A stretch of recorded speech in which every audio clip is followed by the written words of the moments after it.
bem-vindos à segunda Conferência Euro-Americana de Desenvolvimento de Direitos Humanos para a Agenda de 2030. Eu sou Milena De Bonis Faria, formada em Administração e Direito, pós-graduada em Gerência de Negócios e Perícia Criminal, pós-graduando em Neurociência do Comportamento, Neuromarketing e Inteligência Artificial para Negócios e mestrando em Ciências Jurídicas pela Universidade Autônoma de Lisboa. Trago para vocês um tema que preenche o requisito da paz, um eixo temático do Congresso, a paz e a solução de conflitos por uma ótica multi-interdisciplinar e transversal entre as ciências.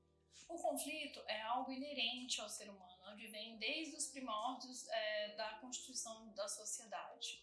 E é importante para o desenvolvimento do ser humano. Ele é a mola propulsora que faz com que os indivíduos eles vão em busca dos seus interesses pessoais.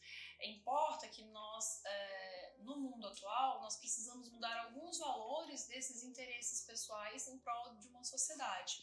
Então, nós temos a necessidade de uma transformação de perspectiva com relação aos conflitos, porque o tempo mudou, as coisas mudaram, nós estamos diante de um avanço gigantesco tecnológico. As ciências hoje, não só novas ciências como as antigas ciências, têm uma nova estrutura de fortalecimento para o desenvolvimento do ser humano. O presente artigo foi dividido em 3 fases: no passado, presente e futuro. O passado ainda está muito enraizado nas nossas origens, certo? De acordo com as circunstâncias, nós temos a Segunda Guerra Mundial, nós temos algumas características do passado que elencaram e subsidiaram todos os direitos que nós temos hoje, que nós usamos hoje, que estão sendo vigentes em todo o mundo.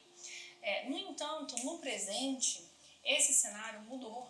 Então, com isso, nós precisamos também mudar o direito, mudar toda essa estrutura com foco no conflito para que a gente possa acompanhar essa evolução. Eu trouxe para vocês alguns dados estatísticos para demonstrar a importância da disseminação dos métodos alternativos de conflito.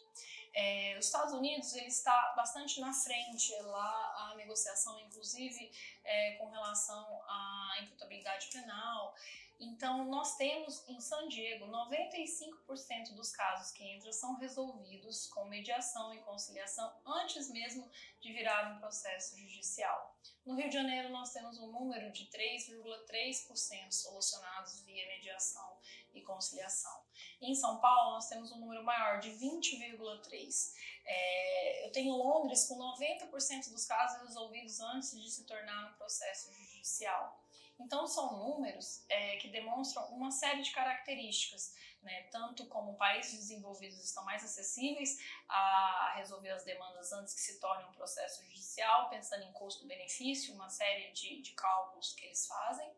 E nós, como países desenvolvidos, temos uma maior dificuldade, ou seja, nós estamos mais nesse âmbito do conflito e menos na paz. Então, nós estamos discursando muito sobre paz e executando pouco sobre a paz. A pacificação social, ela requer muito mais do que o empoderamento das partes num conflito judicial. Ela requer o desenvolvimento do ser humano enquanto um ser humano. Ela requer critérios que possam alicerciar a paz e que isso nós já temos, como regras, leis, questões éticas, morais. Nós temos hoje um núcleo de aprendizagem no processo cognitivo bastante adiantado. Nós temos diversos recursos, inclusive a mediação e conciliação, como o fomento da paz. No atual cenário contemporâneo, o judiciário se remodelou, criou um sistema pluriprocessual e multifacetado para atender às novas demandas da sociedade. No entanto, desenvolver essa questão harmônica e equitativa, ela vai além deste processo. Ela requer que a sociedade se envolva, que todos os servidores se envolvam, que as pessoas façam parte desse processo de construção de uma nova cultura, da cultura de paz. Como eu disse do início, que a apresentação do artigo estava pautada num lapso temporal de passado, presente e futuro, então eu trago uma fala que eu sempre gosto de apresentar. O futuro que nós queremos, nós estamos construindo hoje, no presente. Então a gente não pode só almejar um futuro diferente sem que a gente o construa agora, nesse exato momento. Fazer uso de todas as tecnologias, de todos os avanços em prol da pessoa, do ser humano e da sociedade. Nós temos, no Admirável Mundo Novo, diversas tecnologias que fomentaram, por exemplo, um salto estrondoso da neurociência e desse avanço todo para compreender a estrutura e o funcionamento do cérebro humano, que são recursos importantíssimos que seja acessível para a sociedade e principalmente para o mundo jurídico, para que a gente possa administrar esses recursos.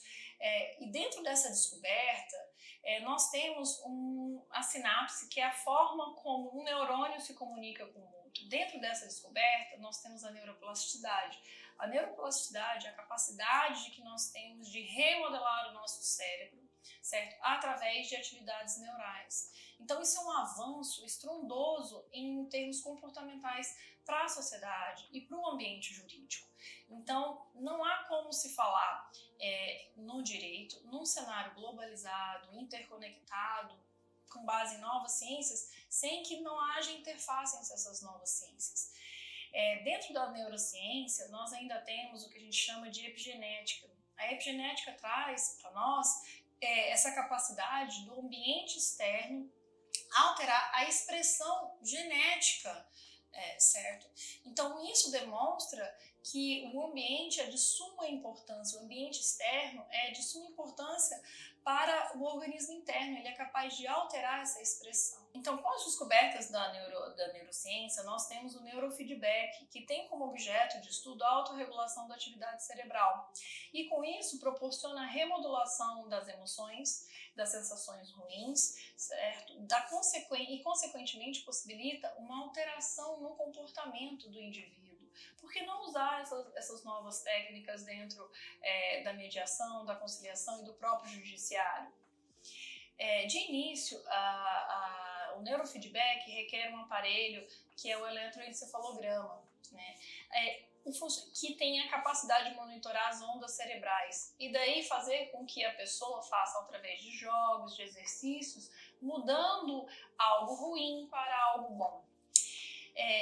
Atualmente seria de suma importância de aceitação nas escolas, principalmente nas públicas, porque é onde há mais conflito entre as pessoas, as crianças, os próprios professores, os pais, dificultando assim uma educação sadia. Eu peço permissão para vocês para terminar essa apresentação sobre a paz e a solução de conflito por uma ótica multidisciplinar, interdisciplinar e transversal, de José Cunha. Porque o homem não mostrou suficiente habilidade no diálogo para administrar as suas diferenças que a força passou a ser o norteador da negociação. É porque a força mostrou suas consequências para a convivência que o homem criou as leis. É porque as leis não dão conta de resolver as controvérsias, tanto na sua relação quanto à sua complexidade de composição, quanto ao tempo desejado para a sua resolução, que o homem retorna à negociação. Eu agradeço e um bom evento a todos.